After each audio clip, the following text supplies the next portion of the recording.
There's a tendency in e-commerce to think about physical retail as the mature version, maybe the future version, the grown-up version of your business. You prove the model online first, you build the brand, grow the customer base, and then when you've earned it, you open stores. It's a reasonable sequence, and we've seen that playbook before, but it's increasingly one that can be challenged.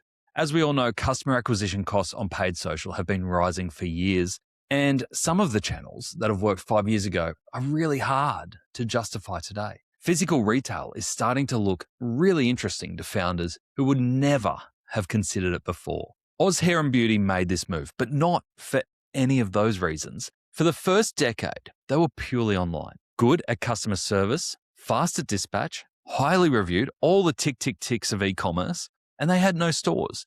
Then, during COVID, a group of investors came to them with a clear position.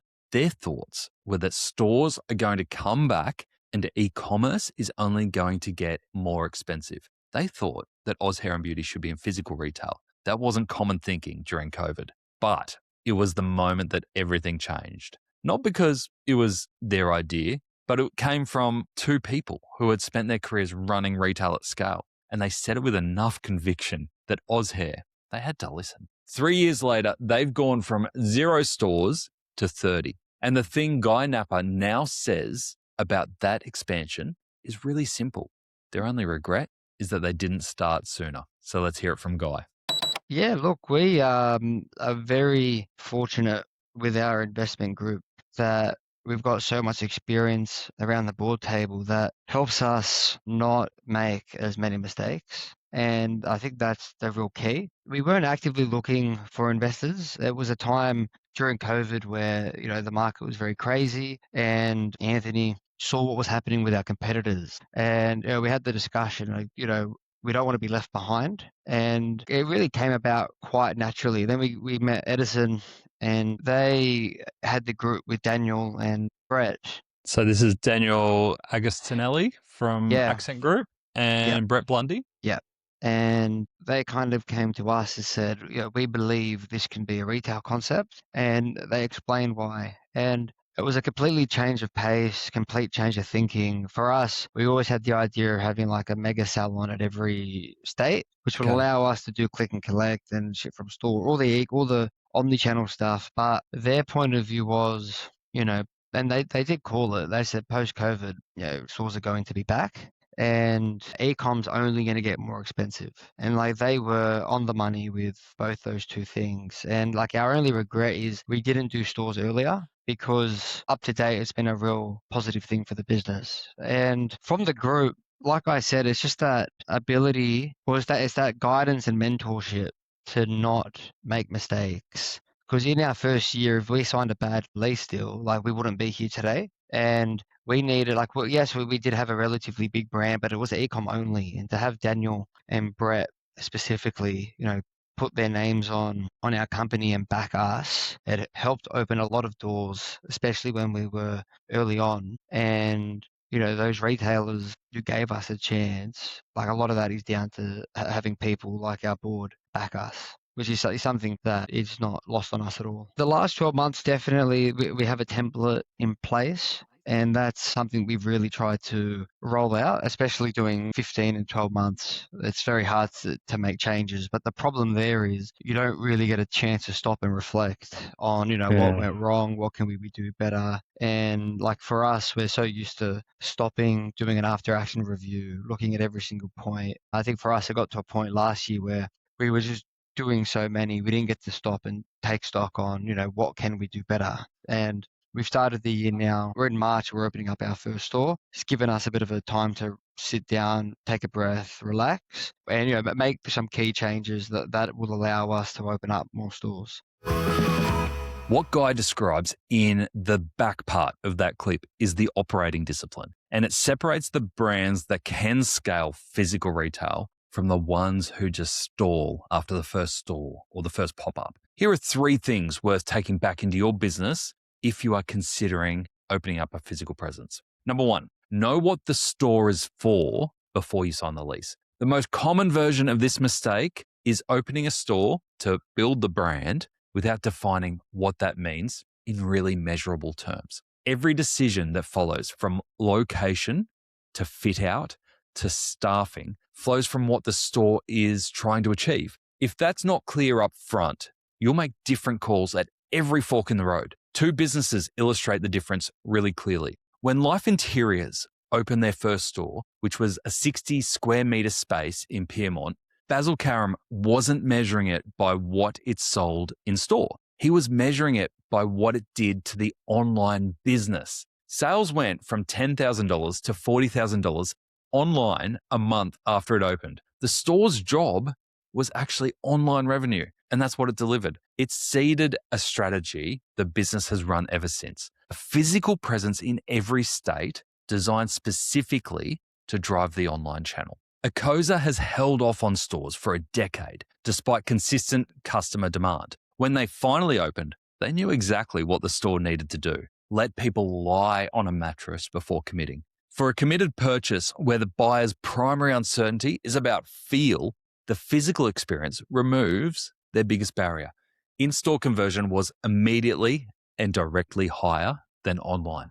Two completely different strategies, but both worked because the job was defined before the lease was signed. Number 2, model rent as an acquisition cost, not an occupancy expense. The e-commerce operator's instinct for unit economics is really an advantage in physical retail. Most founders leave it at the door when they start evaluating stores. The businesses that unlock the real value of physical retail keep applying it. July Luggage ran the numbers. Customer acquisition costs through their physical stores ran at roughly half what they were paying through paid social. Retail represented 20% of Australian revenue from a handful of locations against the entire online market. The framing that their founder Ethan uses is precise. Treat rent as a CAC, not an occupancy expense. When you do that, the maths on stores really changes. The harder part, of course, of all of this is measuring what the store does for the online business, not just what it sells in store. The frame that works here is dollars per square mile, not dollars per square meter. It's a big shift. Simon Molnar at Flagship talks about this specifically. The store's KPI should explicitly include sales it drives online. Without a unified view across channels, you'll systematically undervalue your physical footprint. Geordie at Shopify put data behind the same point. Customers who shop across both channels spend 80% more with a brand. Hardline channel attribution, it tends to actively hide that. The attribution model doesn't need to be perfect before you open your first store, but it needs to exist and it needs to be considered. That leads us into point number 3.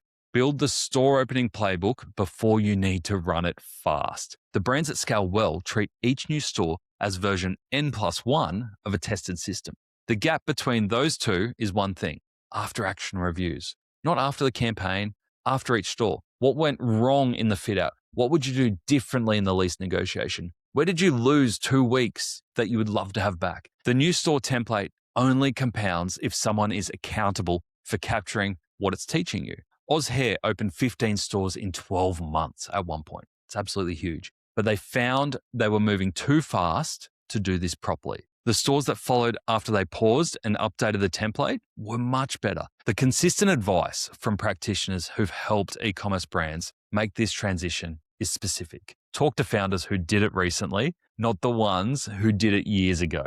Danny Latouf from the General Store makes this point really clearly. The retail environment changes fast enough that advice on costs, technology, and customer expectations from 5 years ago might not map to what you're about to encounter. Quadlock ran a pop-up from a shipping container at a Formula One event with Oscar Piastri. That's what a low-commitment physical retail test looks like now, even if the sponsorship definitely isn't low commitment. But the physical retail version of it, that is really low cost. And with tools like Shopify Checkout, you can get them up and running faster than ever before. I think the physical retail playbook is one of the most interesting ones going around. It is moving at such a pace and it is being commoditized so much so that anyone with a big idea and a proven model and a great customer base with a brilliant product can get up and running in no time. It's never been easier to test, to iterate, and to improve on what your physical version of your online store looks like.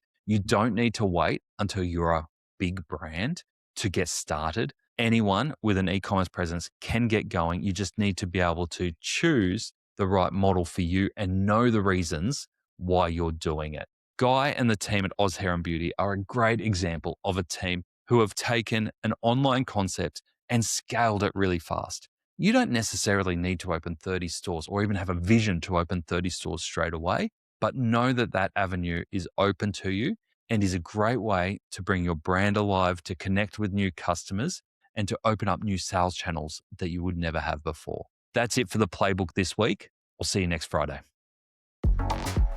Did you know that retailers who are offering fast delivery outperformed their competitors by 4% during Black Friday?